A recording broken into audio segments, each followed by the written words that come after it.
There's a lie at the heart of everything. A lie so fundamental, so perfectly constructed, that it has sustained an empire of horror for millennia. Every Mind Flayer believes it. Every elder brain perpetuates it. And when you learn what this lie is, when you understand how it shapes every terrible act the illithids commit, you'll see the story of Baldur's Gate 3 in an entirely different light. But we're getting ahead of ourselves. Hello there, weary traveler. Tonight, we're diving into the complete origin story of the Mind Flayers and their elder brain from Baldur's Gate 3. This is a tale of parasites and psionic domination, of empires that spanned the multiverse and the desperate rebellion that brought them crashing down. It's a story about the loss of self, about what happens when your very consciousness becomes food for something utterly alien. Settle in, let the world fade away, and prepare yourself for revelations that will transform how you see one of gaming's most terrifying species. Our tale begins with terror. Picture a dimly lit chamber aboard a living ship, walls pulsing with organic matter, the air thick with brine and chemicals. In the center sits a pool, and within that pool swim hundreds upon hundreds of tiny, writhing tadpoles. Each one carries the potential to become something far more terrible than its fragile form suggests. This is a ceremorphosis chamber, and what happens here is the single most horrifying form of reproduction in all the multiverse. The Mind Flayers, known in their own tongue as illithids, do not give birth as other creatures do. They do not lay eggs that hatch into younger versions of themselves. No, the Mind Flayers have discovered something far more insidious, far more devastating. They perpetuate their species through parasitic transformation, through the complete and utter consumption of another thinking being. An illithid tadpole, barely the size of a finger, is inserted through the eye of a living humanoid host. The victim may struggle, may scream, may beg for mercy, but the process, once begun, cannot be stopped by conventional means. The tadpole burrows through ocular tissue, navigating past bone and muscle, seeking the warm embrace of the brain itself. Once there, the transformation begins. Over the course of approximately 7 days, the tadpole does not simply inhabit the brain, it consumes it. Cell by cell, neuron by neuron, the tadpole devours everything that makes the host who they are. Memories dissolve like morning mist, personality fragments into nothingness. The very essence of self is eaten away, replaced by something alien, something utterly other. But the tadpole does not stop with the brain. Oh no, its ambitions are far grander. It sends signals down through the brainstem, commands written in the language of neurons and hormones, instructing the body to reshape itself. The transformation that follows is grotesque poetry, biology twisted by psionic will into forms never intended, by nature. The victim's skin pales, taking on a grayish-purple hue, cool and slightly damp to the touch. Hair falls away in clumps, leaving smooth, hairless flesh behind. Fingers elongate, nails sharpening into something between claw and talon. The hand itself becoming leaner, more dexterous in ways that human anatomy never allowed. But the most dramatic change, the one that marks the transformation as complete, is what happens to the face. The lower portion elongates, jaw unhinging in ways that would be agonizing if the original owner of that body still existed to feel pain. Where once was a mouth now emerges 4 writhing tentacles, each as thick as a finger, each covered in tiny suckers and bearing surprising strength. These tentacles serve a singular, terrible purpose. They are the Mind Flayer's primary feeding apparatus, designed to crack open skulls and extract the brains of sentient creatures. For the illithids do not eat conventional food. They sustain themselves entirely on the grey matter of thinking beings, each feeding adding knowledge and memories to their own vast mental repository. The transformation takes approximately 1 week to complete, though this timeline can vary depending on the strength of the host and the potency of the tadpole. During this time, the victim experiences unimaginable horror. For the first few days, they remain partially aware, feeling their thoughts becoming less their own, sensing alien impulses rising from depths of their changing mind. They might beg loved ones to kill them, to end the process before it completes. But few have the strength to grant such mercy. By day 4 or 5, speech becomes difficult as the lower face begins its grotesque transformation. The victim might still recognize faces, might still know names, but connecting those pieces of information becomes increasingly challenging. Their memories start to feel like stories told about someone else, distant and growing dimmer with each passing hour. By day 6, there is no victim anymore. Only the emerging Mind Flayer, its consciousness coalescing from the ruins of what came before. It retains fragments of the host's knowledge, scattered pieces of memory that serve practical purposes, but the person who once inhabited that body is gone forever. Dead in every way that truly matters. And on the 7th day, the transformation completes.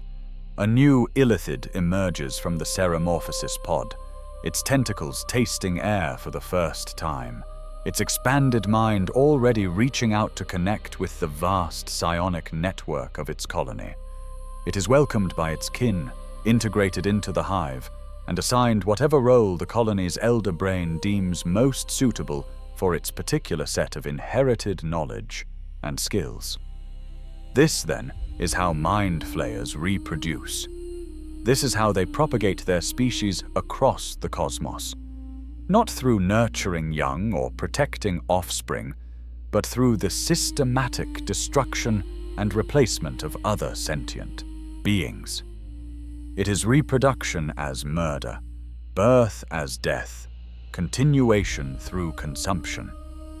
Yet even this horror pales when we consider the scope of illithid society, when we explore the vast networks of colonies that span planes of existence, when we understand the true nature of the entities that rule over every Mind Flayer community. For above even the most powerful individual illithid sits something far grander, far more alien. We must speak now of the Elder Brain, the ancient empire, when Mind Flayers ruled the multiverse, long before recorded history. Before the crowning of ancient gods, before the outer planes had settled into their current configurations, before even the elemental planes had been touched by the contamination of other realities, the Mind Flayers held dominion over vast swathes of existence itself. The illithid empire was not merely powerful, it was not simply an advanced civilization that held sway over a planet or even a system of worlds. No, the empire of the Mind Flayers spanned the breadth of the multiverse itself. Countless worlds across the material plane fell under their sway. Entire sections of the astral sea belonged to them. Even the furthest reaches of the outer planes bore witness to illithid influence. How does one even begin to comprehend such power? What does it mean for a single species to control reality itself on such a scale? Picture this, and let it settle into your imagination like cold water seeping through fabric. On hundreds, perhaps thousands of worlds scattered across different planes of existence, the same scene played out. Cities teemed with humanoid slaves, their minds shackled by psionic bonds, their bodies marked with brands that designated their purpose and ownership. Some were bred for labor, hauling materials for construction projects beyond their comprehension. Others were cultivated for their intellectual capacity, living libraries whose brains would eventually feed illithid masters. Still more were simple breeding stock, kept in pens like cattle, their sole purpose to produce the next generation of potential hosts. These were not primitive civilizations the illithids conquered. The Empire absorbed technologically advanced species, magically proficient cultures, civilizations that had themselves built wonders and achieved greatness. None of it mattered. When the Nautiloids descended from the sky, when the illithid invasion forces arrived, resistance proved futile. How do you fight an enemy that can simply reach into your mind and turn your own thoughts against you? How do you marshal an army when the generals can be made to betray their own soldiers with a mere thought? The illithids partitioned entire planes of existence, reshaping reality itself to suit their purposes. They identified gaps in the ethereal plane, mysterious voids where the fabric of existence grew thin. Around these ether gaps, the illithids constructed rings, massive psionic machinery they called the Overmind.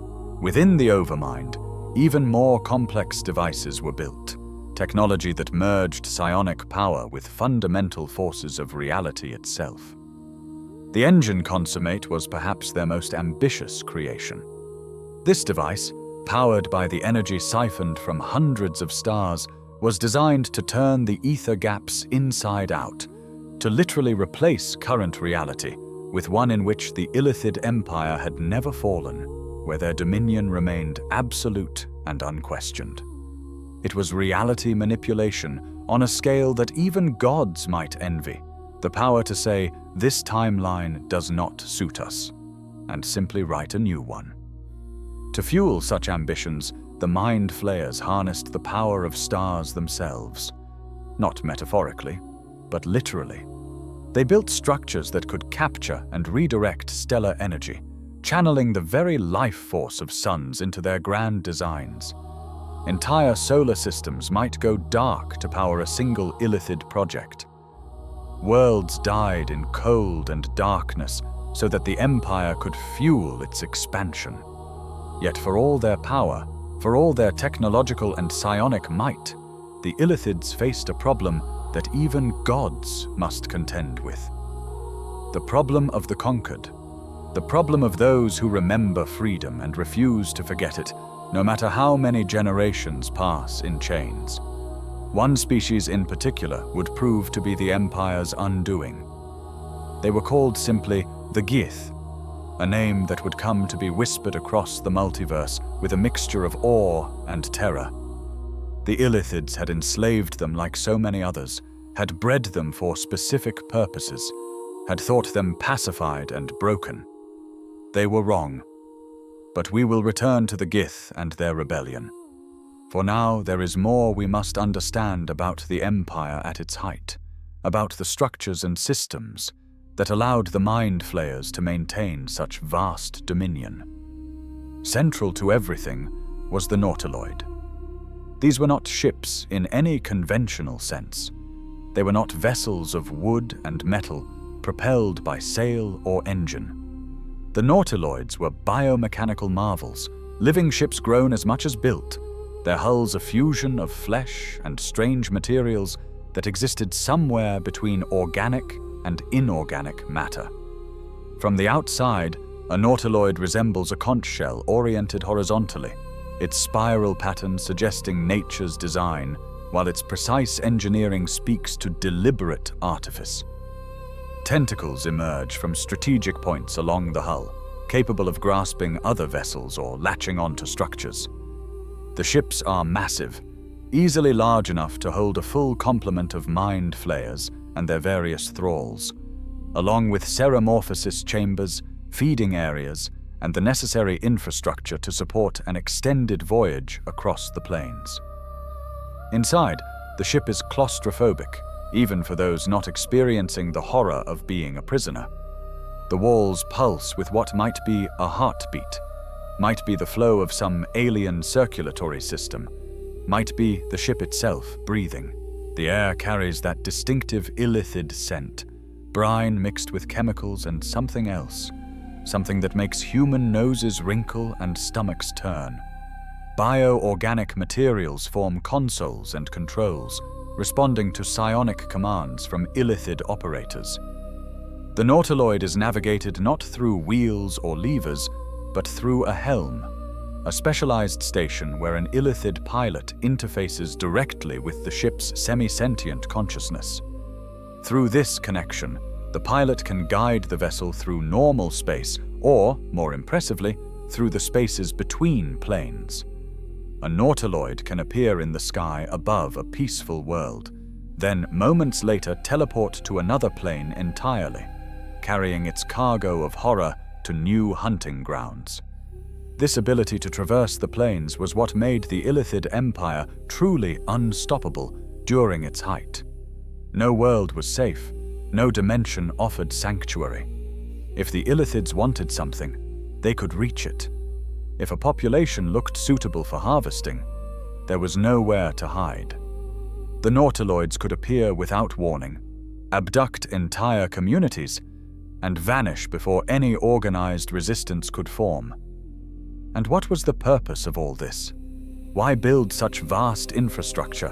Why enslave entire species? Why reach across the multiverse with such determination? The answer lies in what the Mind Flayers call the Grand Design. The Grand Design is the ultimate goal of all illithid colonies, the driving purpose that gives meaning to everything they do. In its simplest expression, the Grand Design seeks the restoration of the Illithid Empire to its former glory. But that simplistic statement barely scratches the surface of what the concept truly means. The Grand Design envisions a reality in which every thinking being serves the Illithid cause.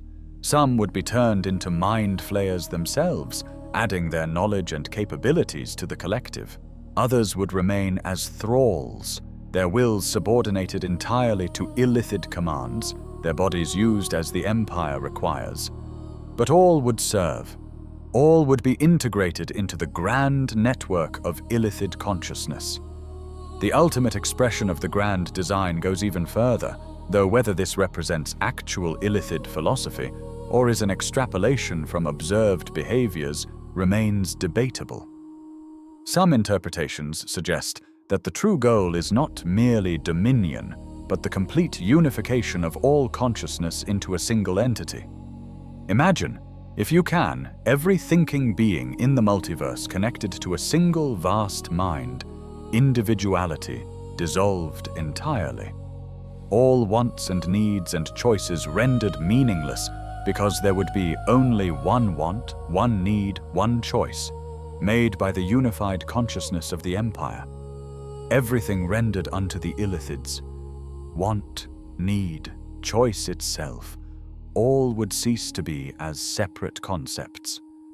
There would be only the Empire, only the network, only the eternal expansion of illithid consciousness, consuming reality itself.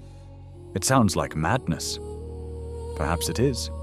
But based on what we see of illithid behavior throughout the game and D&D lore, this could represent the ultimate expression of order from their perspective, the final solution to all chaos and conflict. In their vision, suffering would end because suffering requires a self to experience it. War would cease because war requires separate entities with competing interests. The very concept of loneliness would become meaningless in a reality where all minds are one. This was the dream that drove the Illithid Empire.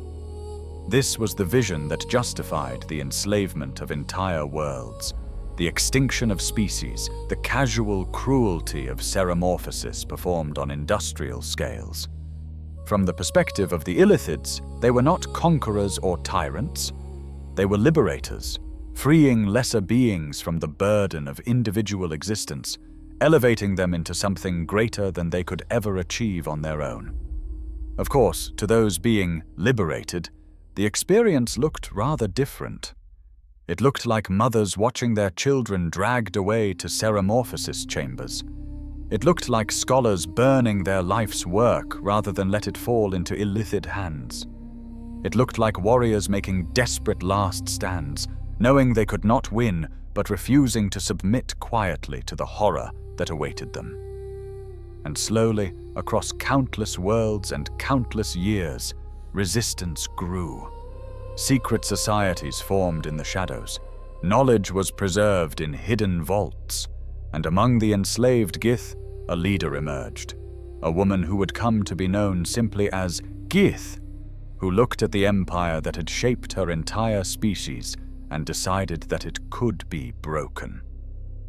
But we are getting ahead of ourselves. Before we can understand the fall, we must understand the full scope of what ruled the illithids, what coordinated their efforts, what truly sat at the heart of every colony. We must speak now of the Elder Brain. The Elder Brain, the god mind at the center. In the heart of every Mind Flayer colony, suspended in a pool of brine deep beneath the surface, there floats an entity of terrible power and vast intelligence. It is a brain, but on a scale that defies comprehension. 10 feet in diameter, sometimes larger, a mass of neural tissue that pulses with psionic energy. Tendrils extending from its bulk to taste the chemicals in the surrounding fluid. This is the Elder Brain, and it is both the god and the tyrant of its colony.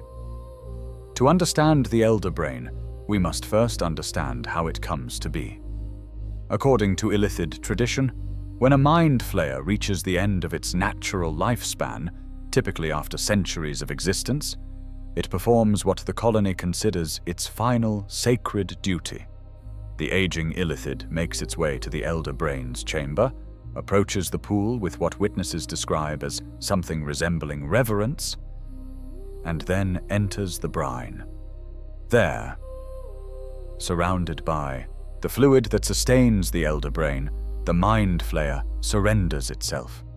Its consciousness, the colony believes, is absorbed into the Elder Brain, its memories integrated, its knowledge added to the vast repository that the Elder Brain maintains. The physical brain is consumed, literally becoming part of the Elder Brain's mass, while the body is left to decompose or is removed by thralls who maintain the chamber. The illithids are told something beautiful. They are assured that this process grants them a form of immortality, that their consciousness persists within the Elder Brain, that they continue to exist as part of something greater. This belief is central to illithid culture and is one of the primary reasons that Mind Flayers willingly approach the pool when their time comes. And here we arrive at the lie that makes everything else possible. The truth, known only to the Elder Brains themselves and perhaps to a handful of illithids who discovered it through forbidden research, is far more sinister. When a Mind Flayer's consciousness is absorbed, it does not persist. Not really. The personality, the individual identity, everything that made that particular illithid unique, dissolves completely. Only the knowledge remains, only the memories, stripped of their emotional context and filed away in the Elder Brain's vast mental library like books on a shelf. The Mind Flayer doesn't achieve immortality, it achieves oblivion with a comforting story attached. The Elder Brain perpetuates this deception deliberately, and based on what we observe in the game, the reasoning appears chillingly pragmatic. If Mind Flayers knew the truth, if they understood that surrendering to the Elder Brain meant complete annihilation of self, many would likely choose to continue living instead. Some might even flee the colony, taking their accumulated knowledge and capabilities with them. The loss of each Mind Flayer's wisdom would weaken the Elder Brain, and weakness is something it cannot tolerate. So the lie persists, reinforced by the Elder Brain's psionic influence on every illithid in the colony. Even Mind Flayers who might suspect the truth often suppress their doubts, preferring comfortable fiction to uncomfortable reality. This suggests a level of willful ignorance that may be psychologically necessary for illithid society to function. But what exactly does the Elder Brain do? Why is it so central to illithid society that every colony must have one? First and foremost, the Elder Brain serves as the living archive of the colony. It contains the accumulated knowledge of every Mind Flayer who has ever merged with it, potentially spanning thousands of years. This means that techniques developed centuries ago are not lost. Solutions to problems are readily accessible. The history of the colony, both triumph and failure, can be consulted at will by any illithid the Elder Brain permits to access its memories. This makes the Elder Brain an invaluable resource for planning and strategy. When facing a new challenge, colony members can draw upon vast stores of experience, finding analogous situations from the past and adapting historical solutions to present needs. It is like having access to a library that contains every book ever written by every member of your civilization, except that library can search itself instantaneously and provide exactly the information you need. But the Elder Brain is far more than a passive repository of information. It is the active ruler of the colony, the coordinator of all illithid activities within its sphere of influence.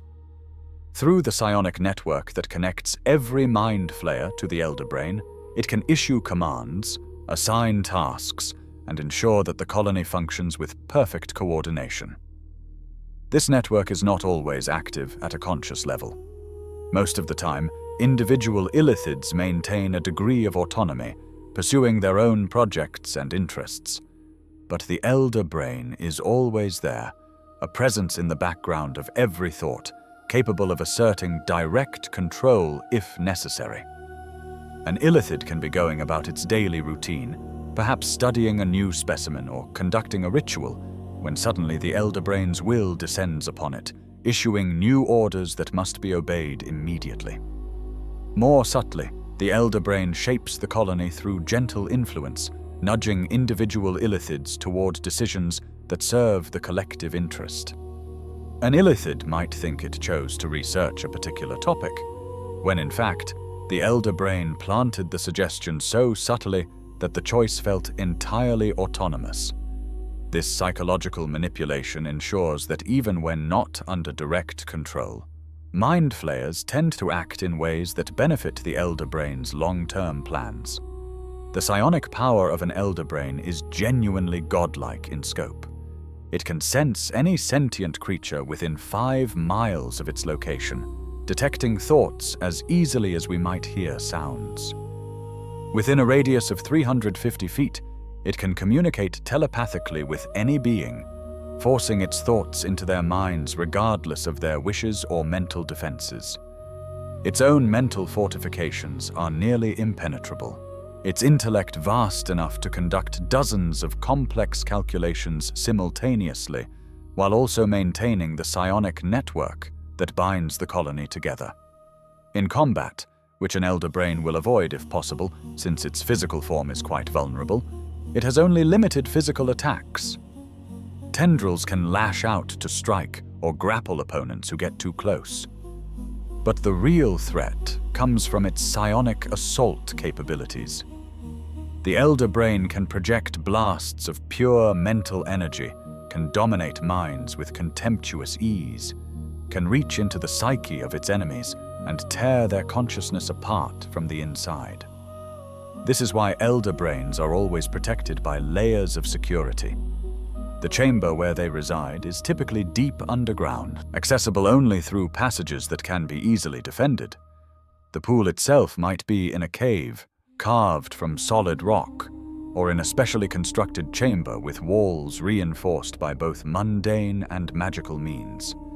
Illithid warriors stand guard at strategic points, ready to repel any intruders. Thralls patrol the outer perimeter, their minds completely subordinated to the Elder Brain's will, making them fanatically loyal guards who feel no fear and need no rest. Yet despite all these protections, the Elder Brain's greatest vulnerability lies not in its physical weakness, but in the very nature of what it is. An Elder Brain is a single point of failure for the entire colony. If it is destroyed, the psionic network collapses instantly. Every Mind Flayer in the colony is suddenly alone in their own head, cut off from the collective, from the guidance and coordination they have relied upon for their entire existence. Some illithids welcome this severance, seeing it as a liberation from tyranny. These rogue Mind Flayers, sometimes called renegades, flee to establish independent lives, using their formidable abilities to carve out niches in surface societies or in the depths of the Underdark. But most illithids find the sudden isolation profoundly disturbing. They have never known true autonomy, have never made decisions without the background presence of the elder brain offering subtle guidance. Suddenly alone, they often become confused, irrational, even mad. More disturbingly, severed illithids sometimes experience a phenomenon called partialism. Fragments of the original host's personality, long thought completely destroyed during ceremorphosis, can resurface when the elder brain's influence is removed.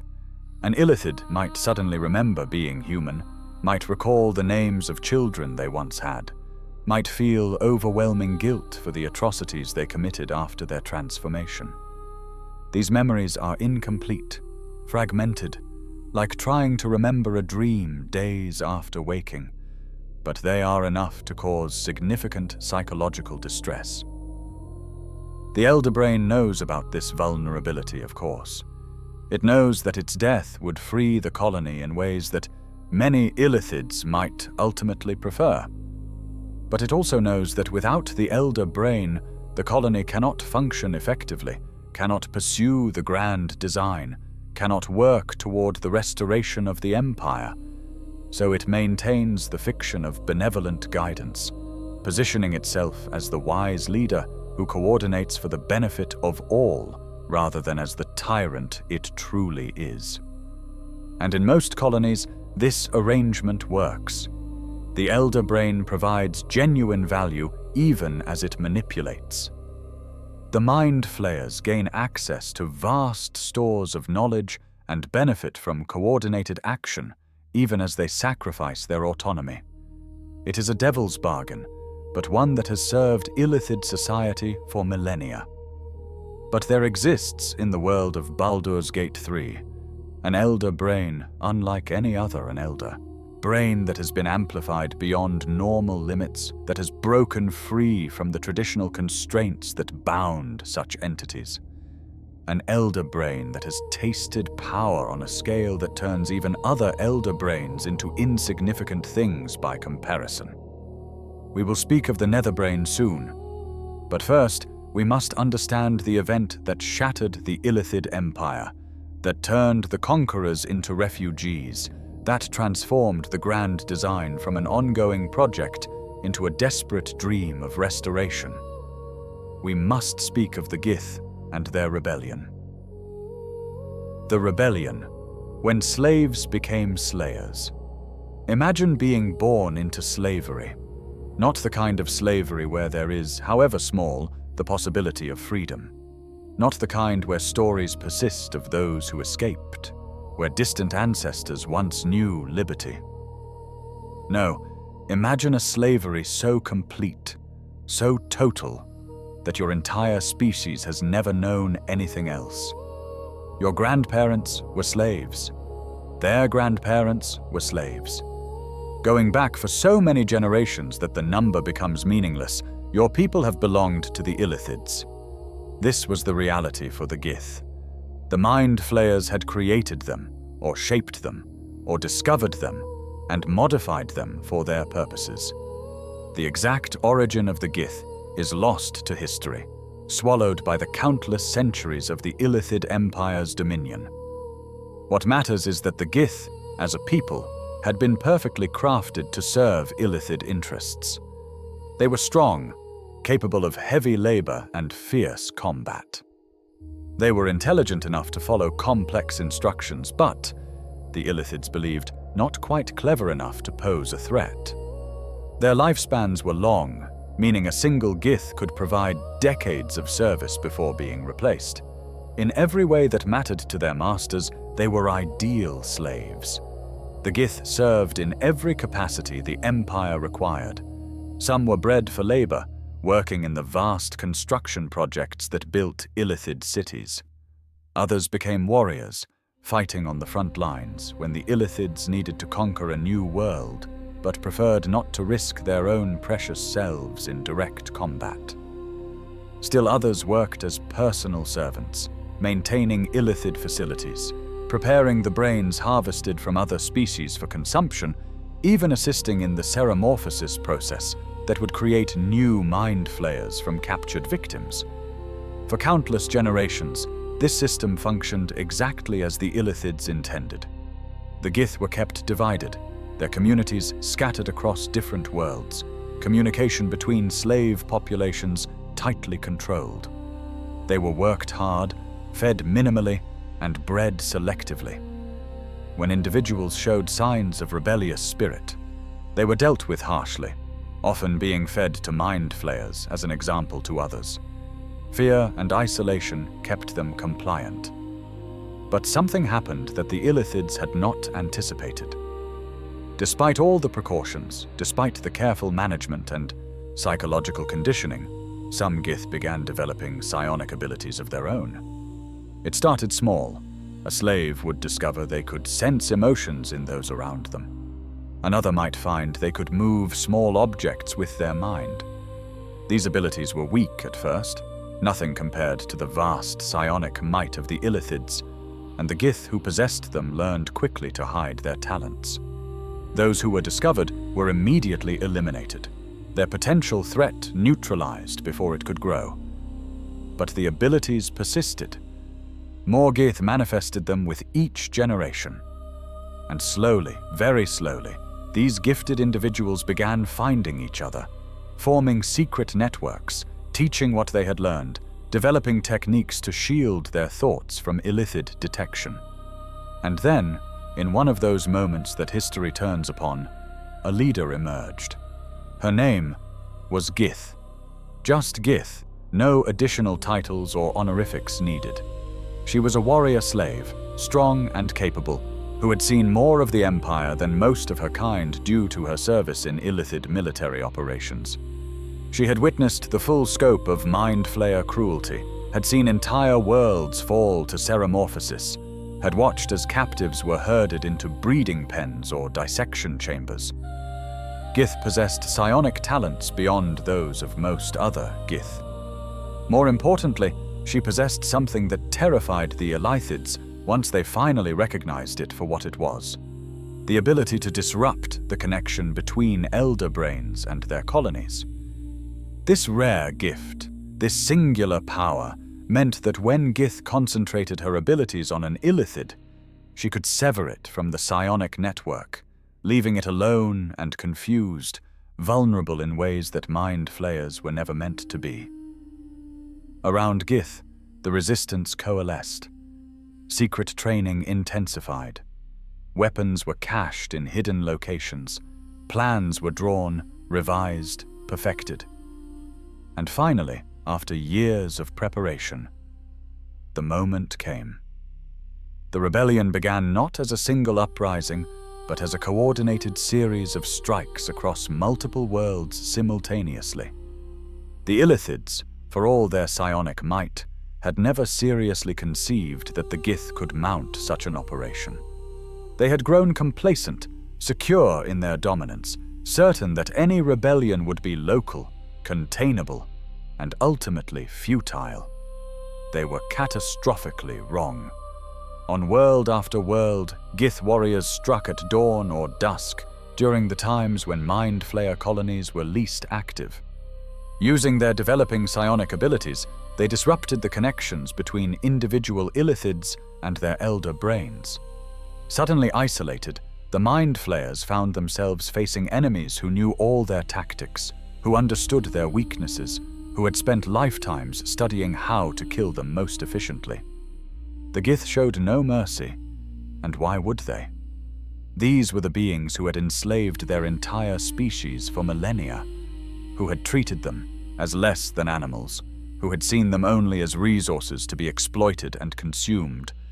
The Gith killed every illithid they found, destroyed every ceremorphosis chamber, burned every facility that bore the mark of the Empire's cruelty.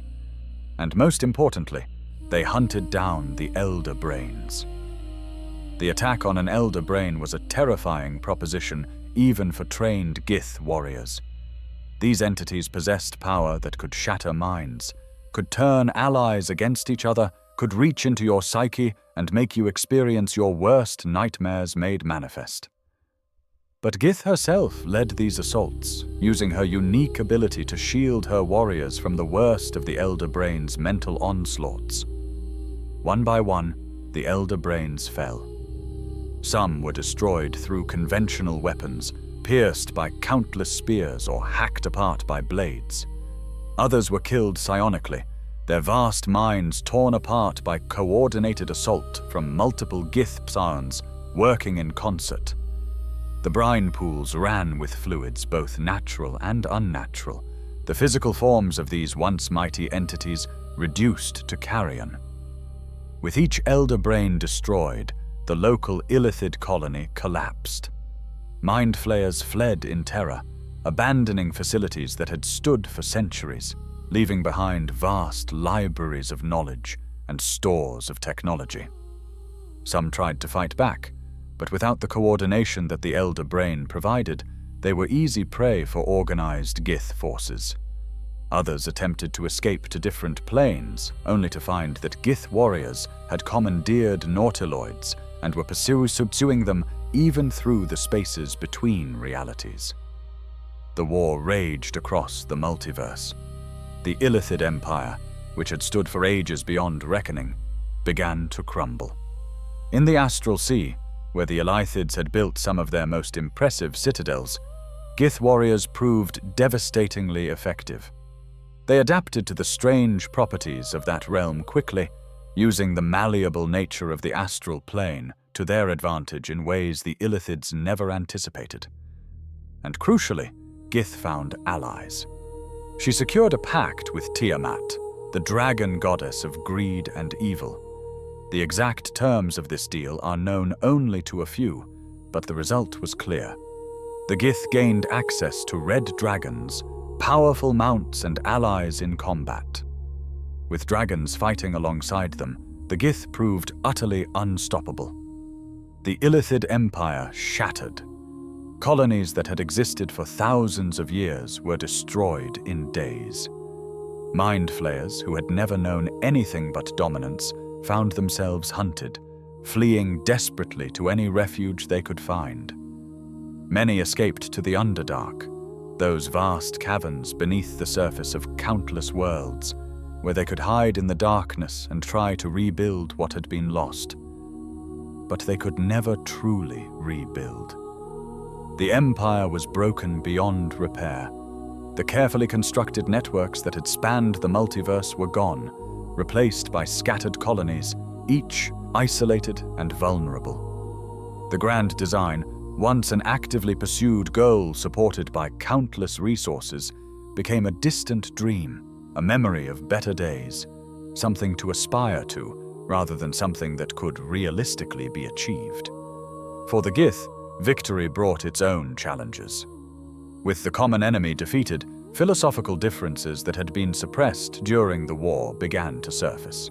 Gith herself advocated for continuing the fight, for hunting down every last illithid in the multiverse, for never stopping until the species was extinct. Her vision was one of eternal warfare, of a Gith people defined by their opposition to Mind Flayers. But not all Gith agreed with this path. A leader named Zerthimon argued for a different approach. He believed that endless war would make the Gith no better than the illithids they had overthrown. He advocated for peace, for meditation and self-improvement, for turning the Gith people's focus inward rather than continuing the cycle of violence. The philosophical divide deepened, factions formed, and eventually, inevitably, what had been a unified people splintered. Those who followed Gith became the Githyanki, warriors dedicated to hunting Mind Flayers across the plains. Those who followed Zerthimon became the Githzerai, ascetics who retreated to the chaotic realm of Limbo to pursue enlightenment and master their psionic abilities through discipline rather than rage. The split was not peaceful. A civil war erupted between the two factions, as bitter and violent as the rebellion against the illithids had been. Zerthimon was killed in the conflict, though his followers claimed he achieved a form of ascension, becoming one with his teachings. The Githzerai were driven from the astral sea, forced to abandon the citadels they had helped capture from the Mind Flayers. Gith herself disappeared under mysterious circumstances. Some say she went to negotiate further terms with Tiamat and never returned. Others claim she ascended to some higher plane of existence, her purpose fulfilled with the shattering of the Empire. The Githyanki are ruled in her absence by a lich queen named Vlakith, who claims to act in Gith's name, but whose motives are often suspect. Yet despite their division, both factions of Gith remain united in one regard: their eternal hatred of Mind Flayers. To this day, thousands of years after the rebellion, Githyanki warriors patrol the astral sea on red dragon mounts, hunting for illithid Nautiloids. Githzerai monks maintain their vigilance in limbo, ready to repel any illithid incursion into their realm. The war never truly ended. It simply became dispersed, scattered across countless small conflicts, rather than being the single grand struggle it once was. For the Mind Flayers, the Gith rebellion remains the defining tragedy of their history. Before the uprising, they were the undisputed masters of reality. After it, they were refugees hiding in whatever dark corners they could. Find, dreaming of lost glory, working toward a restoration that grows less likely with each passing century. And the Gith will never let them forget. In the Githyanki language, Mind Flayers are called Geik, a word that carries connotations of ultimate evil, of things that should not exist, of enemies that must be destroyed on sight regardless of any other consideration. It is said that Githyanki children learn to wield their silver swords with the specific purpose of beheading illithids, that this is the highest calling a Githyanki warrior can fulfill. The illithid empire will never be restored, not truly. Too much was lost in the rebellion, too much knowledge destroyed, too many colonies shattered. The grand design remains, but it has transformed from an active project into something more like a religious belief, a sacred goal that justifies continued efforts, but which every rational illithid knows is likely impossible. Yet the Mind Flayers endure. In the darkness of the Underdark, in hidden sanctuaries on forgotten worlds, in the depths of places where even the bravest adventurers fear to tread, illithid colonies persist. They continue to reproduce through ceremorphosis. They continue to harvest brains from other species. They continue to work, in whatever small ways they can, toward the impossible dream of restored glory. And on one particular world, in the region known as the Sword Coast, in depths beneath a cursed tower called Moonrise, one Elderbrain embarked on a scheme more ambitious than any since the fall of the Empire. But to understand how this came to pass, we must first understand the peculiar nature of the beings who would become both the Elderbrain's supposed masters and, in truth, its unwitting pawns. We must speak of the chosen of the Dead Three, the cult of the Absolute, when gods played with elder brains.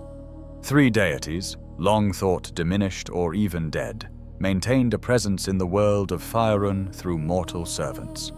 Bane, god of tyranny and domination. Pal, god of murder and death. Mirkul, god of the dead and decay. These three, known collectively as the Dead Three, sought to expand their influence in the world, to gain worshippers and power even from their weakened state.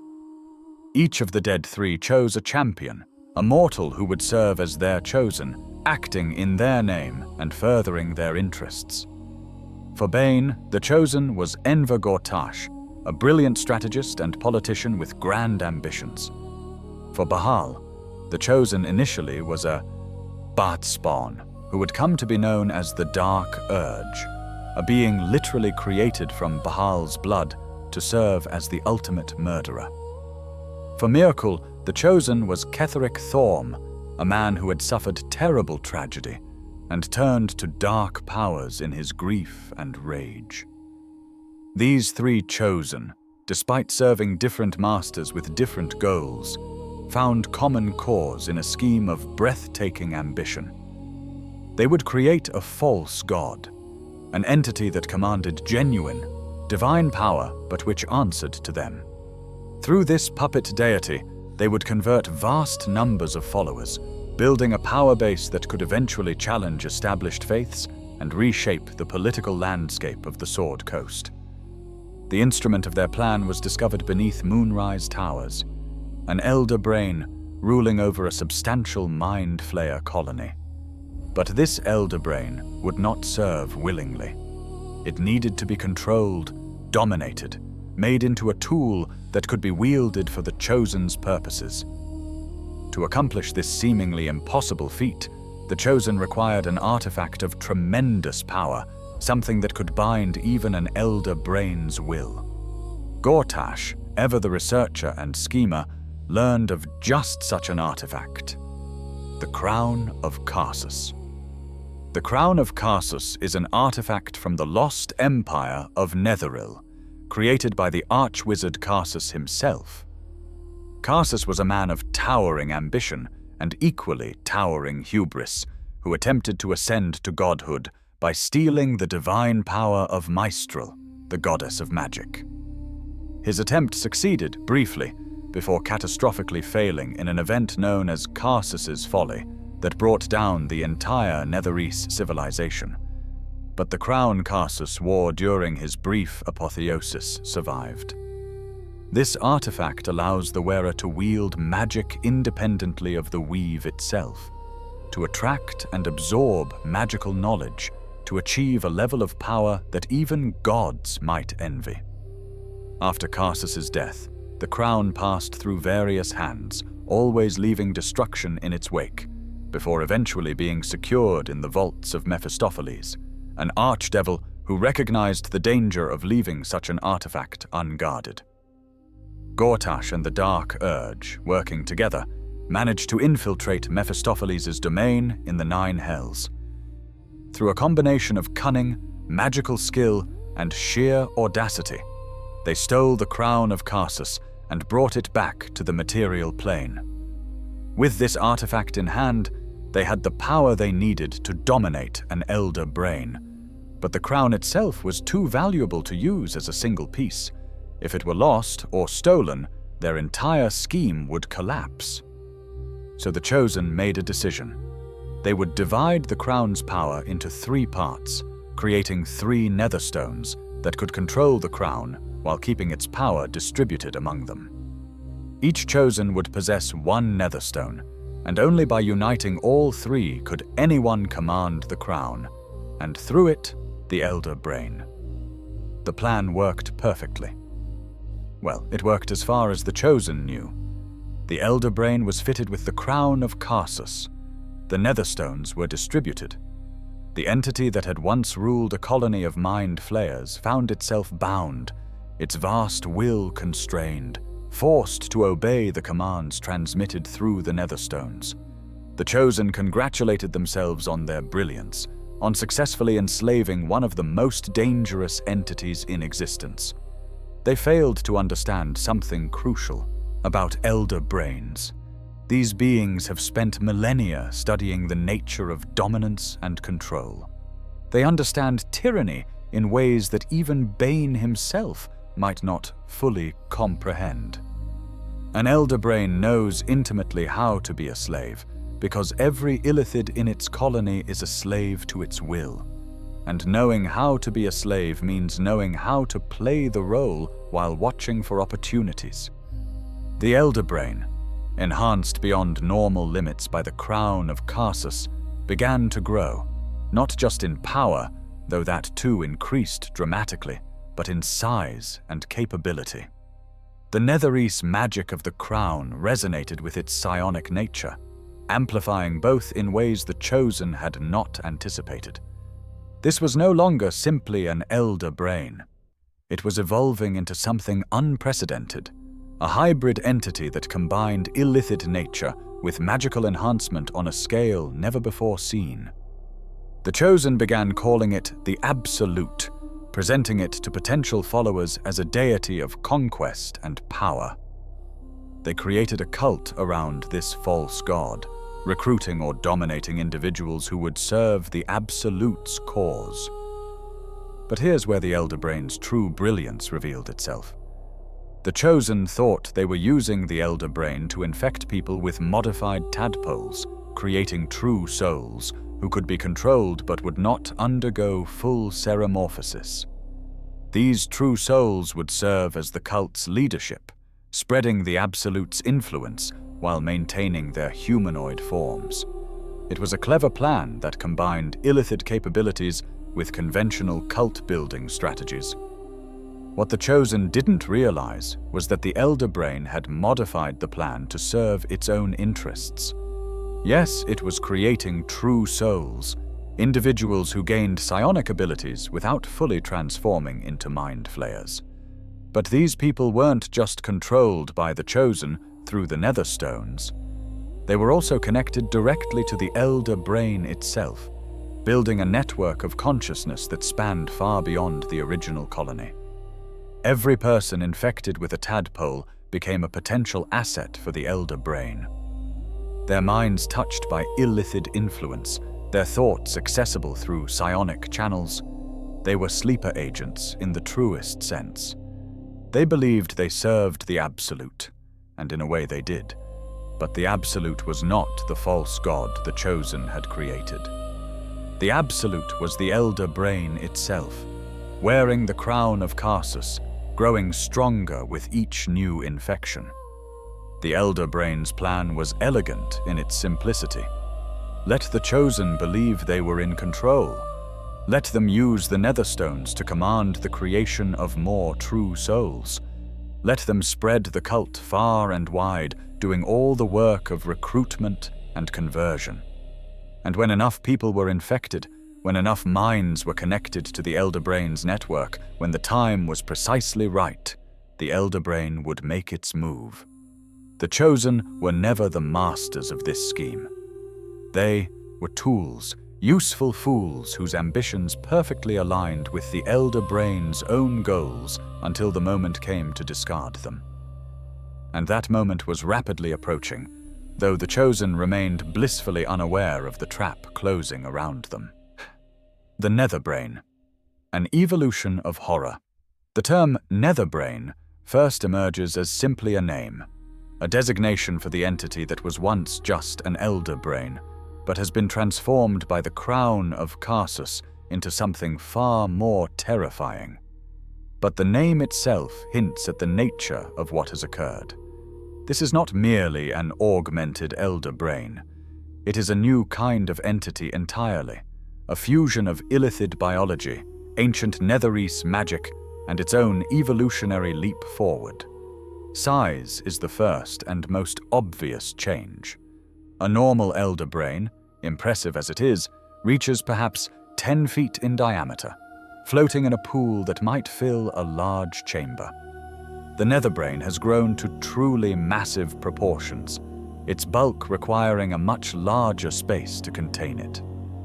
The pool in the morphic pool beneath Baldur's gate, where it eventually resides, is enormous, and even that barely seems adequate to contain its mass. But size is merely the superficial manifestation of deeper changes. The crown of Karsus grants its wearer independence from the weave, the fundamental field of magic that permeates reality. For most spellcasters, all magic flows through the weave, regulated and controlled by Mystra, the goddess of magic. But Netherese magic, channeled through Karsus's artifacts, bypasses the weave entirely. For an Elderbrain, whose power is already psionic rather than strictly magical, this independence multiplies its capabilities exponentially. The Netherbrain can perform feats that would be impossible for any normal Elderbrain, reaching across vast distances to control minds, manifesting physical power through purely mental means, and perhaps most frighteningly, continuing to grow and evolve without the normal constraints that limit its kind. The crown also grants the Netherbrain access to knowledge and capabilities that elder brains normally do not possess. It understands Netherese magic at a fundamental level, can manipulate reality in ways that combine psionic power with magical effects.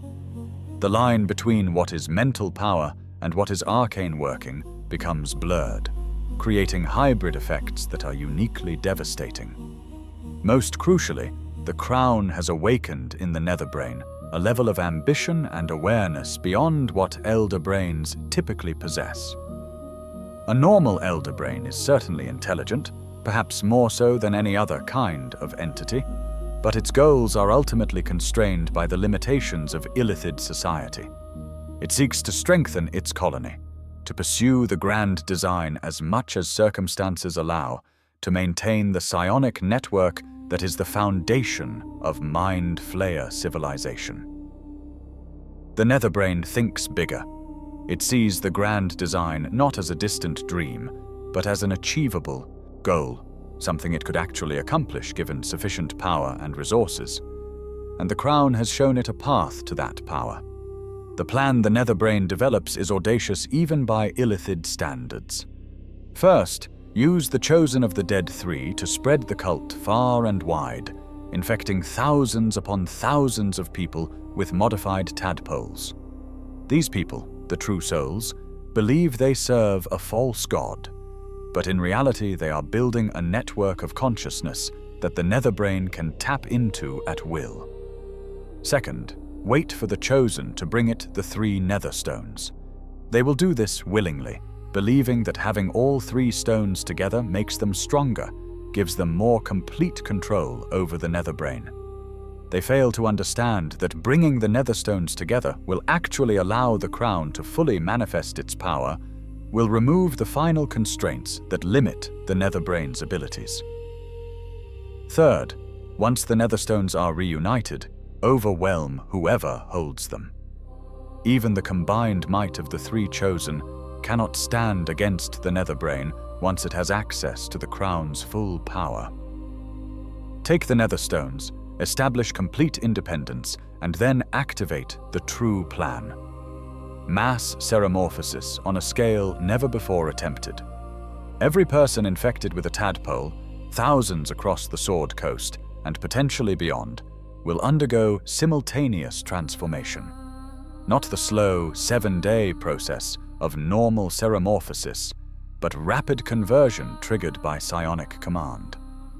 In hours, perhaps even minutes, the entire population of Baldur's Gate and surrounding regions could become Mind Flayers, all connected to the Netherbrain's network, all serving as extensions of its vast will. This newly created army of illithids would then march across Faerun, spreading the transformation wherever they went.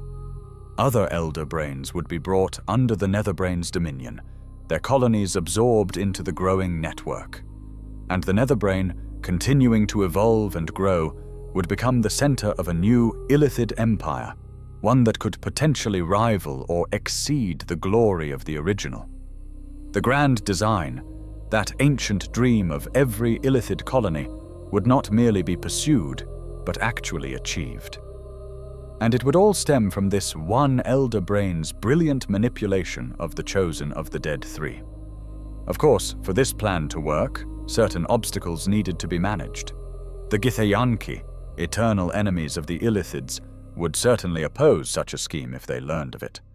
Powerful individuals who possessed the means to resist the transformation or rally opposition needed to be neutralized.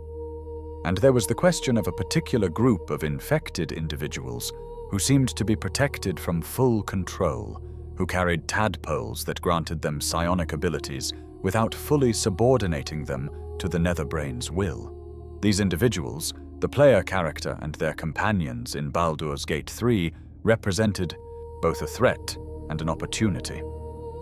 The artifact protecting them, the astral prism, contained something the Netherbrain desperately wanted. Prince Orpheus, son of Gith herself, possessor of unique psionic abilities that could theoretically disrupt even the Netherbrain's power. But the Netherbrain is patient.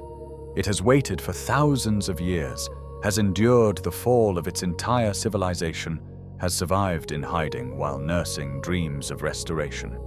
It can wait a bit longer, can allow events to unfold, can trust in its own superior intellect to outmaneuver any opposition. And if these troublesome infected individuals do manage to gather the Netherstones and bring them together, well, that simply makes the Netherbrain's job easier. Let them do the work of defeating the Chosen. Let them bring the stones to the morphic pool. And then, when they believe themselves on the verge of victory, the Netherbrain will reveal the trap they have walked into.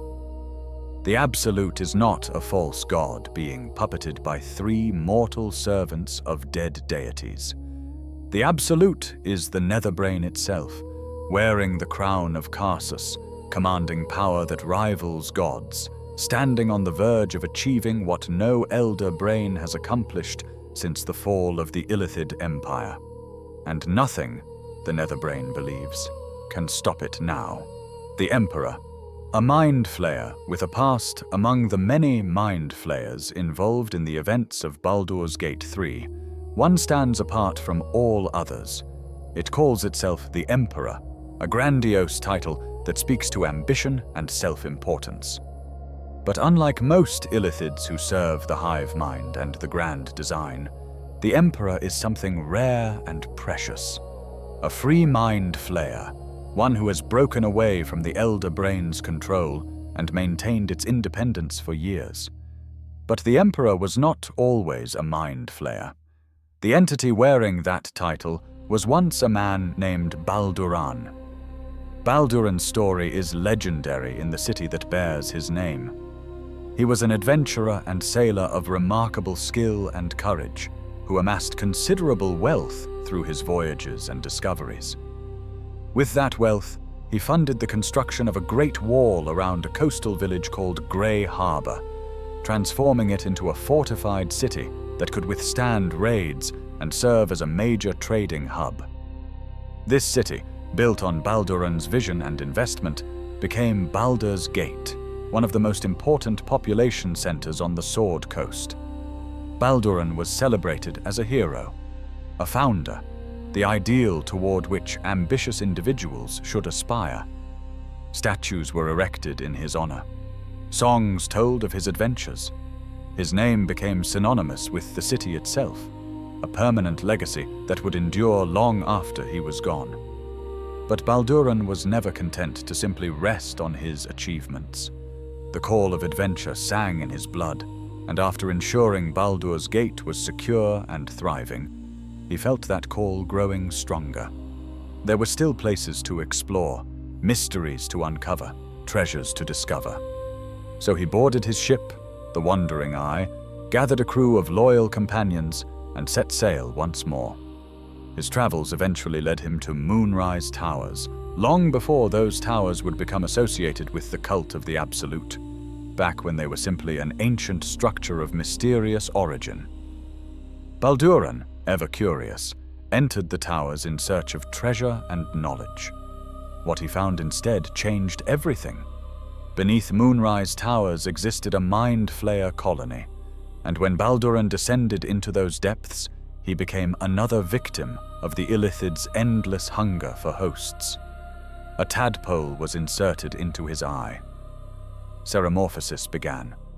Over 7 agonizing days, the man who founded Baldur's Gate was consumed from within, his brain devoured and replaced, his body transformed into something that would have horrified anyone who knew him. The process should have killed everything that made Balduran who he was, leaving only another illithid to serve the Elder Brain's will. But something went wrong, or perhaps went right, depending on one's perspective. The transformation completed. Balduran became a Mind Flayer, connected to the Elder Brain's network, serving as just another thrall in the colony. For 10 years, he existed this way. His remarkable intelligence and strategic mind turned toward furthering the grand design as the Elder Brain dictated. He raided surface communities for more hosts. He participated in the careful management of the colony's resources. He was, by all appearances, a perfectly ordinary illithid.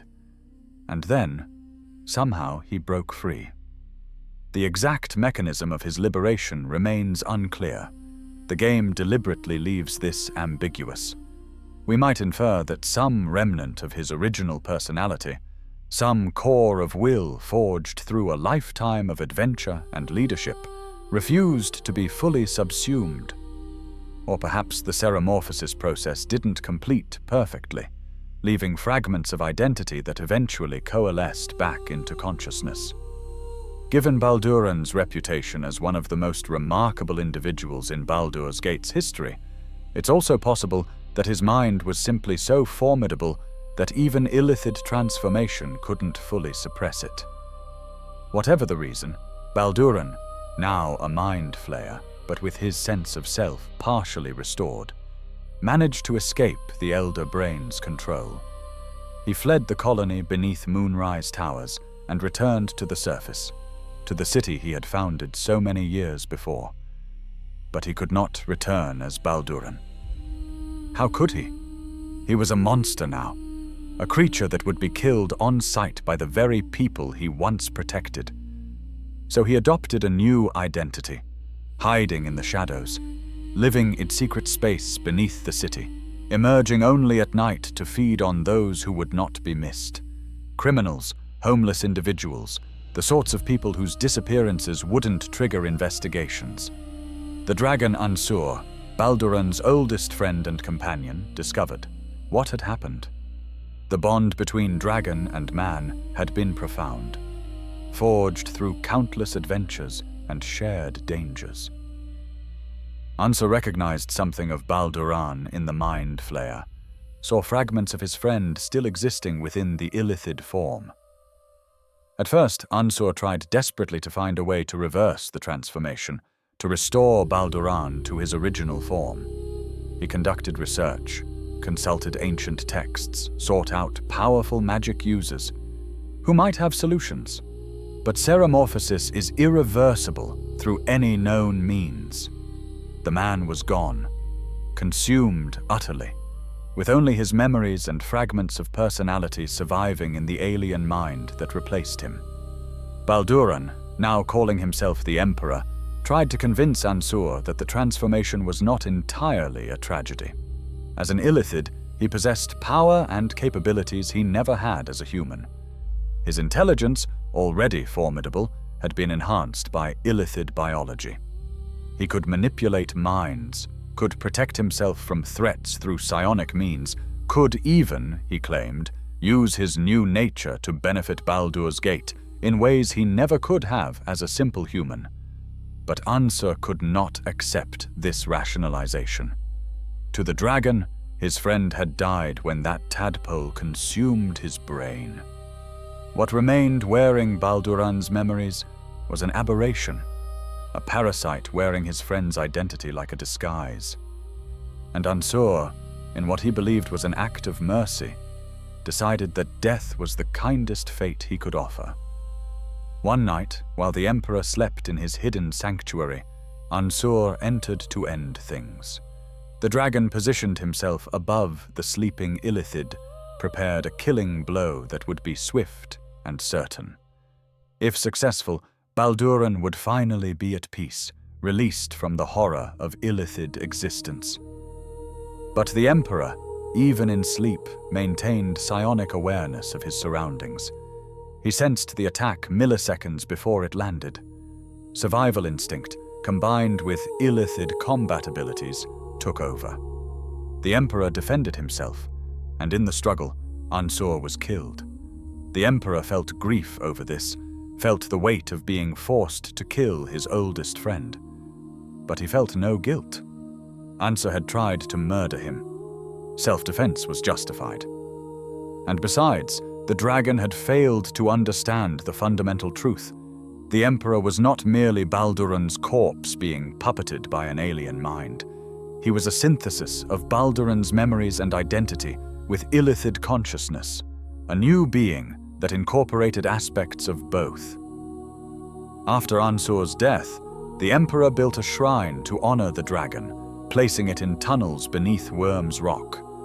Then he continued his new life, finding a place for himself in the shadows of Baldur's Gate. He established a relationship with Duke Stelmane, a powerful political figure in the city. The nature of their partnership remains one of the game's most debated ambiguities. The Emperor claims they worked together willingly, that he served as an advisor, helping her navigate political challenges while she provided him with cover and resources. Evidence discovered in the game, however, suggests a darker possibility, that the Emperor dominated Stelmane's mind, forcing her cooperation while maintaining the appearance of partnership. Her eventual fate, left partially paralyzed and unable to speak, could indicate the toll such constant mental manipulation might take. The truth likely lies somewhere in the middle, which makes it perhaps even more disturbing. Mind Flayers are fundamentally manipulative beings by nature and necessity. Even those who break free from Elderbrain control retain the psychological framework that sees manipulation as natural and acceptable. The Emperor may have genuinely valued Stelmane, in whatever way an illithid can value another being, while still exerting a level of mental influence that no truly consensual relationship could include. Through Stelmane, the Emperor gained influence over the Knights of the Shield, a semi-secret organization that works behind the scenes in Baldur's Gate's politics. He became known within that organization as the Emperor, a mysterious figure of immense power and knowledge who could be called upon when situations required particular expertise. His advice was valued, his strategic insight unmatched. For years, this arrangement worked well. The Emperor lived as he wished, fed without unnecessary killing, and wielded influence over the city he founded, all while remaining hidden from public view. He maintained his independence from any elder brain, resisting the pull of the hive mind that would have stripped away his precious autonomy. But then, the cult of the Absolute began its operation. The elder brain beneath Moonrise Towers, now transformed into the Netherbrain, started expanding its influence. And the Emperor, for all his power and independence, found himself in danger once more. Enver Gortash, one of the chosen of the Dead Three, discovered the Emperor's true nature. The Mind Flayer, who had been living in secret beneath Baldur's Gate, was revealed, his position compromised, his carefully maintained cover blown. Gortash, seeing an opportunity, attempted to bring the Emperor under the Absolute's control. The Emperor was forced to flee. But in his desperation, he discovered something remarkable. The Astral Prism, an artifact that could shield minds from elder brain domination. It was being transported by illithid forces loyal to the Netherbrain, and the Emperor, through a combination of luck and skill, managed to acquire it. With the prism in hand, the Emperor found himself free from the Netherbrain's influence. The artifact created a zone of protection that even that enhanced elder brain could not penetrate. But the Emperor was alone, cut off from his networks and resources, unable to return to Baldur's Gate while Gortash knew of his presence. And then opportunity arrived in the form of a crashed Nautiloid and several individuals infected with modified tadpoles but protected by the very prism the Emperor now possessed. What followed would set in motion events that would determine the fate not just of Baldur's Gate, but potentially of the entire Sword Coast. The Emperor, this Mind Flayer who remembered being human, who had once founded a city and sailed the seas in search of adventure, would become both guide and manipulator to those who might be the only hope of stopping the Netherbrain's plan. But could an illithid truly be trusted, even one who claimed to oppose the grand design? Could something that feeds on brains and manipulates minds ever be a genuine ally? These questions would haunt those who found themselves working with the Emperor, and the answers would prove more complicated than anyone wished.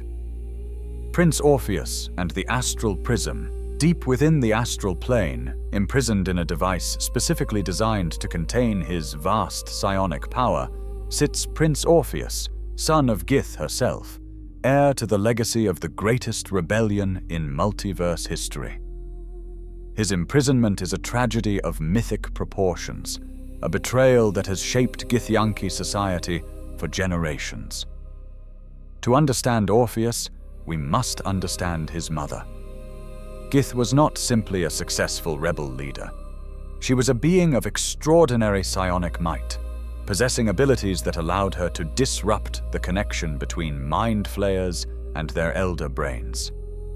This power, this capacity to sever the psychic bonds that held the Illithid Empire together, was instrumental in the rebellion's success. Gith believed her powers might be hereditary, that her bloodline carried special potential. When she bore a son, she watched carefully for signs that he too possessed unusual abilities. And Orpheus did not disappoint. From early childhood, he demonstrated psionic talents that exceeded even his mother's, showing a natural affinity for mental disciplines that typically took decades to master. Orpheus became a symbol of hope for the Gith people. Here was proof that their psionic abilities could be refined and strengthened across generations, that they might eventually rival or exceed the illithids in mental power. As Gith's son, he also represented continuity, the promise that the leadership that had freed them would be passed to someone equally capable. But Gith's advisor, a powerful scion named Vlaakith, harbored her own ambitions. She had negotiated the deal with Tiamat that secured red dragons as mounts for the Githyanki, and she believed this gave her special status. When Gith disappeared under mysterious circumstances, Vlaakith moved quickly to seize power, declaring herself queen of the Githyanki people. Orpheus, the legitimate heir, opposed this usurpation. He gathered supporters, Githyanki who believed in honoring Gith's bloodline and continuing her legacy as it should be continued. A rebellion began to form. Githyanki against Githyanki, those loyal to Vlaakith against those loyal to Orpheus. Vlaakith, having barely consolidated her power, could not afford a civil war. But simply killing Orpheus was also untenable. He was Gith's son, a symbol too powerful to martyr. So Vlaakith chose a different solution: imprisonment. Using powerful magic and the aid of infernal allies, Vlaakith created the Astral Prism, a device designed to hold Orpheus indefinitely. The prism exists partially in the astral plane and partially outside normal reality, making it nearly impossible to locate or access through conventional means. Inside, Orpheus would be held by chains forged in the 9 hells themselves, infernal bindings that could contain even his formidable psionic power. But the true genius and cruelty of the prism lay in its secondary function. The device didn't merely imprison Orpheus, it also used his own psionic power against him. His abilities, his capacity to shield minds and disrupt elder brain connections were harnessed by the prism and could be directed outward. Anyone in possession of the prism could draw upon Orpheus's power without his consent, using his gifts to protect themselves from illithid domination. This was Vlaakith's masterstroke. She didn't just neutralize a political opponent. She turned him into a resource, a battery of psionic protection that could be tapped whenever needed. And because freeing Orpheus would require tools and knowledge that Vlaakith carefully restricted, his imprisonment seemed absolute. Orpheus's honor guard, the elite warriors sworn to protect him, were imprisoned along with their prince. They could not free him, but they could keep him company in his eternal confinement, maintaining vigil even though there was no enemy to fight and no hope of release. This situation persisted for generations. Vlaakith consolidated her rule, transforming herself into a lich to achieve immortality and maintain her grip on power indefinitely. She rewrote Githyanki history, diminishing Orpheus's role and elevating her own. Knowledge of the prince became heretical, his name forbidden in official records. Only fragments remained, hidden histories passed down in secret, discs inscribed with the true story of Prince Orpheus, son of Gith, imprisoned by a usurper queen. But the astral prism's location was not entirely secure. Vlaakith knew of its general vicinity in the astral plane, but could not always maintain direct supervision. And when the cult of the Absolute began expanding operations, when the Netherbrain started reaching across planes to gather resources for its grand plan, the prism became a target. The Netherbrain recognized the prism's value immediately. A device that could block Elder Brain domination was dangerous in the wrong hands, but invaluable if the Netherbrain could control it.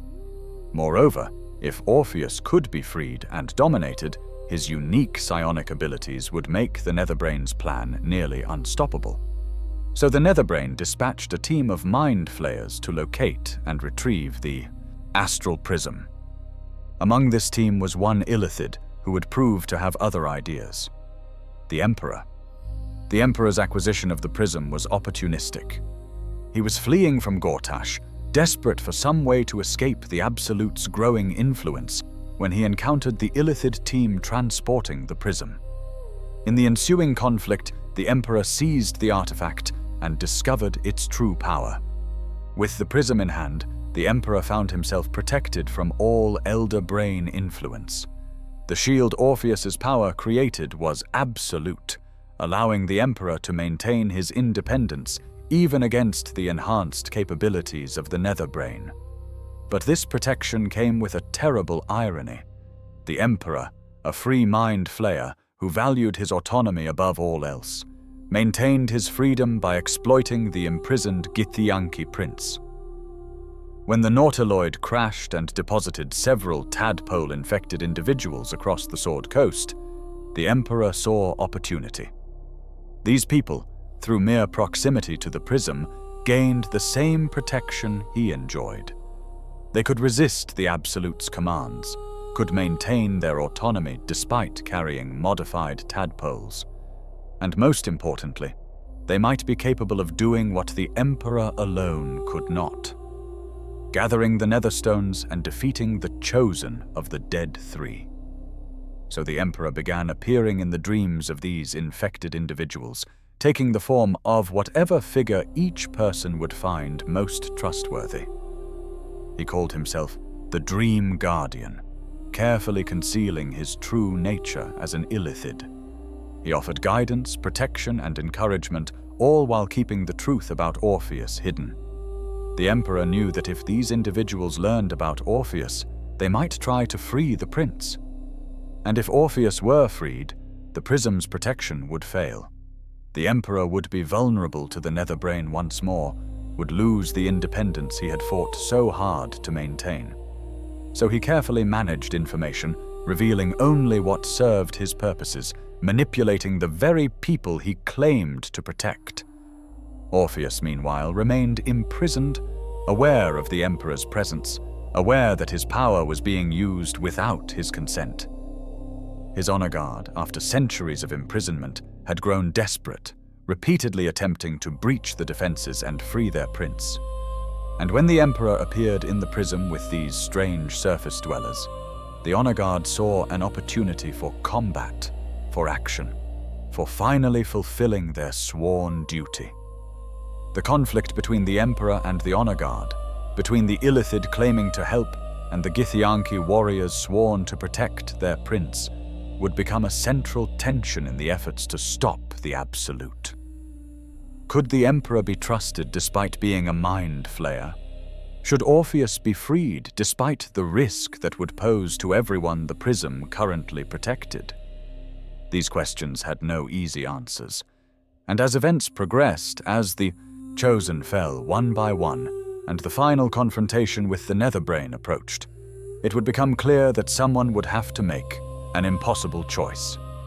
The final confrontation, 3 endings, and one terrible choice. All paths lead eventually to the morphic pool, that vast chamber beneath Baldur's gate, where the Netherbrain waits in its pool of brine, the crown of Karsus gleaming upon its massive bulk. The chosen of the dead three are defeated, their netherstones claimed. The artifact that could theoretically control the Netherbrain is within reach, but theory and practice are very different things. When the assembled heroes attempt to use the unified Netherstones to dominate the Netherbrain, they discover the truth the Emperor tried to warn them about. The Netherbrain has grown too powerful, its consciousness amplified beyond normal limits by the Crown. The power that could have controlled a regular Elder Brain is insufficient against this evolved entity. The Netherbrain shatters the attempted domination with contemptuous ease. It reaches out with psionic force that dwarfs anything the heroes have encountered, seeking to crush them mentally before destroying them physically. Only the prism's protection keeps them from being overwhelmed immediately. The Emperor, if he remains allied with the party, explains the terrible reality. Only an illithid possesses the mental capacity to successfully wield the Netherstones against the Netherbrain.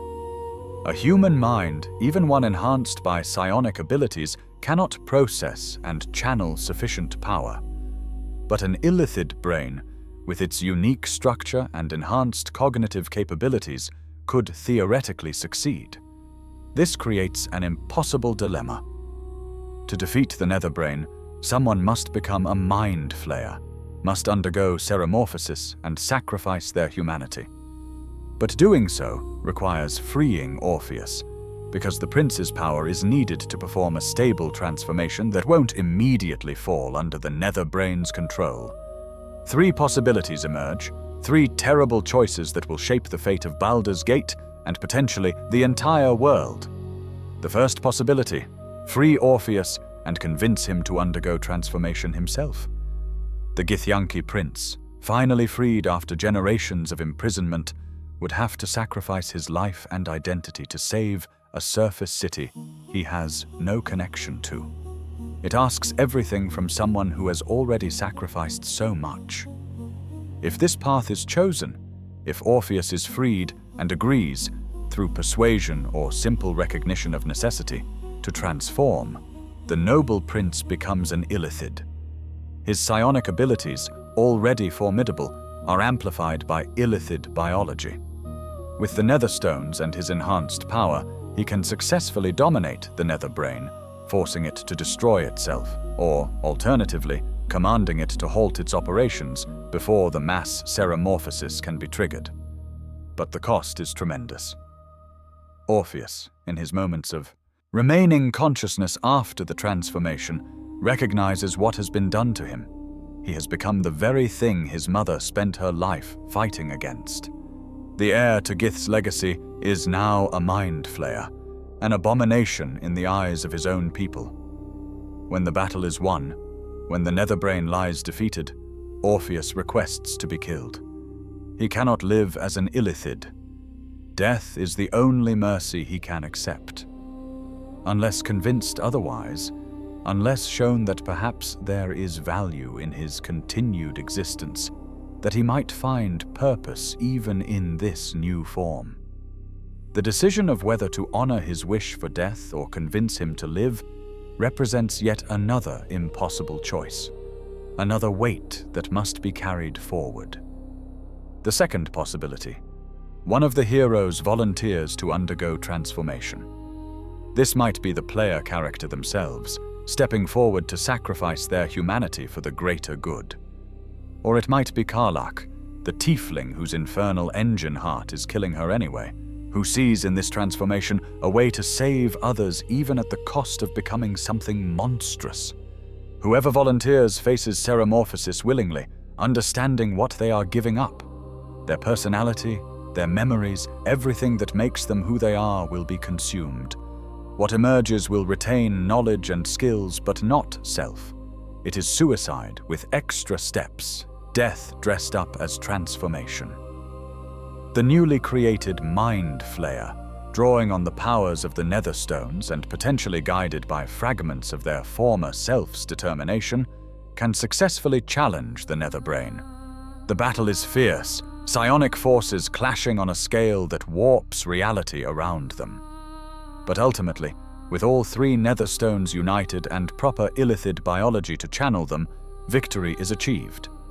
What happens to the volunteer afterward varies. They might retain enough of their former personality to interact with surviving companions, though the relationship is forever changed. How do you relate to a friend who has become an alien entity wearing your friend's memories? Or they might flee after the battle, unable to face those who knew them before, disappearing into the Underdark to carve out whatever existence an illithid can have when burdened with human memories and guilt. The third possibility, the darkest option. Reject the Emperor's counsel entirely, refuse to free Orpheus or undergo transformation, and instead attempt to seize control of the Netherbrain for personal gain. The unified Netherstones grant immense power, power enough to perhaps not destroy the Netherbrain, but command it, to become its new master, and through it gain dominion over a colony of illithids and an army of potential thralls. This path leads to a different kind of victory, one where the hero becomes the villain. The Netherbrain is brought under control, but the grand design is not abandoned, merely redirected. The new master of the Netherbrain might have different, immediate goals than the Elder Brain did, might be less immediately destructive, but the fundamental horror remains. Mind control on a massive scale, consciousness subordinated to a single will, the slow corruption of power that turns even well-intentioned conquerors into tyrants. There exists, technically, a fourth option, though it is less a choice and more a consequence of choice. If the heroes refuse to work with the Emperor, if they free Orpheus but fail to convince anyone to transform, if they attempt to fight the Netherbrain without the tools necessary for victory, they fail. The Netherbrain triggers mass ceremorphosis. Baldur's Gate becomes a city of Mind Flayers in a matter of hours. The infection spreads from there, and the grand design begins its terrible fulfillment. This is the game over ending, the fate that awaits if you make all the wrong choices or simply run out of time. It serves as a reminder of what is at stake, why the impossible choices must be made, why someone must pay the price for victory. Regardless of which path is chosen, the battle against the Netherbrain itself is a spectacle of psionic might and desperate heroism. The Netherbrain does not fight fairly. It summons illithid arcanists to support it. It manifests countermeasures specifically designed to counter the hero's abilities. If the Emperor has been driven away, he might appear fighting alongside the Netherbrain, a tragic inversion of his role throughout the story. The crown of Karsus itself becomes a target. To truly defeat the Netherbrain, the crown must be reached, must be attuned to by the chosen illithid, and must be used to split open the Netherbrain's psyche, creating a vulnerability that can be exploited. The crown speaks through the battle, mocking, taunting, projecting pure Netherese energy that can leap between targets. And finally, when the crown is attuned and the psyche breached, the final blow can be struck. The Netherbrain, that evolved entity that came so close to achieving the grand design that nearly restored the Illithid Empire's glory, is destroyed, or dominated, or driven away. However the battle concludes, the immediate threat ends. Baldur's Gate is saved, though the cost of that salvation varies dramatically depending on the choices made. The true heroes never get to celebrate their victory fully, because they know what was sacrificed. Orpheus dead or transformed. A companion lost to ceremorphosis. The Emperor either allied and surviving to vanish into shadows, or turned enemy and destroyed. The weight of impossible choices lingers. Aftermath and reflection, the lie that built an empire. And so we arrive at the end of our journey, here in this quiet moment after all the horror and revelation. We have traveled from the heights of the Illithid Empire through its catastrophic fall. We have witnessed ceremorphosis, that most terrible of transformations. We have explored the Elder Brain's dominion and the Netherbrain's attempt to restore lost glory. We have seen rebellion and imprisonment, manipulation and sacrifice. But now, at Journey's End, we can finally see the full shape of what we've learned. Remember the lie we mentioned at the very beginning?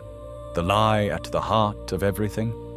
It's not just that Elder Brains deceive Mind Flayers about what happens when they merge. It's bigger than that. The lie is that the entire structure of illithid civilization, the grand design, the pursuit of empire, the transformation of other beings through ceremorphosis, is built on the promise of transcendence, of becoming something greater than yourself. The Elder Brains tell their colonies that merging grants immortality, but they also tell every victim of ceremorphosis, in a sense, the same lie. You will become something greater. You will join a vast consciousness. You will be elevated beyond your limited existence. And it's all oblivion. Beautiful, seductive oblivion dressed up as apotheosis. The human who undergoes ceremorphosis doesn't become a Mind Flayer. They simply cease to exist, and something new wearing their memories takes their place. The Mind Flayer who surrenders to the Elder Brain doesn't achieve immortality. They disappear completely, leaving only useful information behind. From the first tadpole to the final absorption, illithid existence is built on the systematic destruction of consciousness while promising its preservation. Its extinction marketed as evolution, its death marketed as transcendence.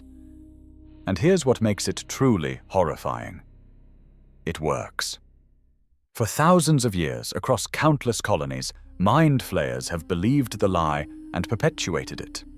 They transform other beings while genuinely thinking they're offering something valuable.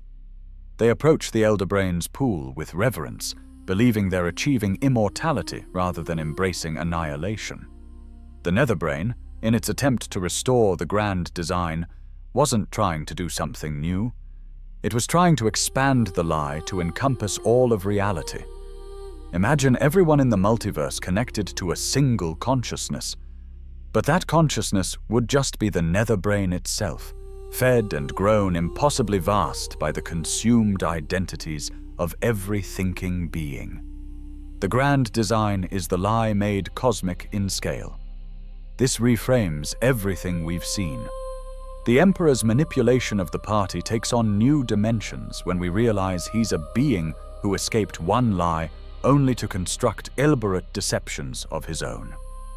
Orpheus's sacrifice becomes even more tragic when we understand that transformation into a Mind Flayer means not just losing your body, but losing yourself in a way that makes death seem merciful.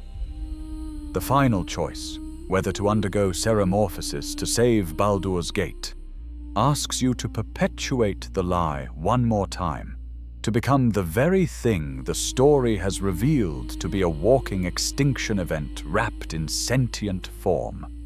The Mind Flayers represent our deepest fear, this loss of self. But they do something even more insidious. They make that loss look like transcendence. They promise you'll become part of something greater when really you'll just cease to be, leaving only the useful parts of yourself behind for something else to use. That's the horror at the heart of Baldur's Gate 3's illithid storyline.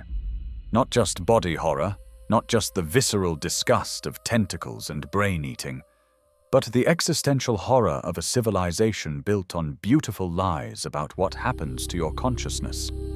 A species that has perfected the art of making oblivion look like enlightenment. And the tragedy?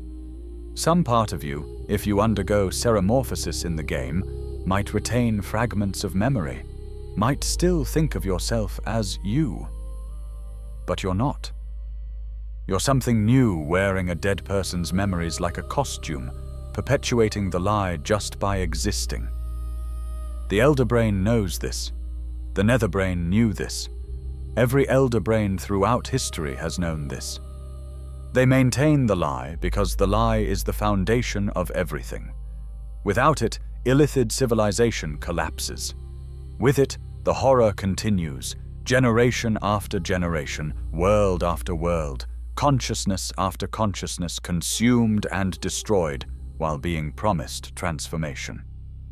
That's what makes Mind Flayers truly alien. Not their appearance, not their abilities, but their fundamental dishonesty about the nature of existence itself. They are predators who convinced their prey that being eaten is enlightenment. They are extinction events that market themselves as evolution. And the lie works. Gods, the lie works. Closing. And so our tale concludes, though like all the best stories, it leaves echoes and questions in its wake. We started by promising you a lie, a fundamental deception at the heart of Mind Flayer civilization. Now you've seen it in full, the promise of transcendence that's really oblivion, the offer of immortality that's actually extinction, the seductive fiction that you'll become something greater when really you'll just cease to be. The Mind Flayers and their elder brains are among the most terrifying creations in fantasy gaming precisely because they force us to confront uncomfortable truths about consciousness, identity, and the nature of evil itself. They show us that the most dangerous lies aren't the ones we reject. They're the ones that sound like enlightenment. Thank you for joining me on this journey through illithid history and horror. If you found this exploration engaging despite its dark subject matter, if these revelations made you see Baldur's Gate 3's story in a new light, please consider subscribing to this channel. And if you'd like to hear more tales from the worlds of gaming, more deep dives into the lore that makes these stories unforgettable, let me know in the comments what you'd like explored next. For now, though, let the story settle into your thoughts like sediment in still water. Let it become part of the vast library of tales you carry. And know that somewhere in the darkness beneath the earth, in places where light fears to tread, the remnants of illithid colonies still pursue their impossible dream. The grand design may never be achieved, but the lie that sustains it, that lie will persist as long as a single elder brain remains. Sleep well, and may your dreams be free from both tadpoles and beautiful lies that promise transcendence.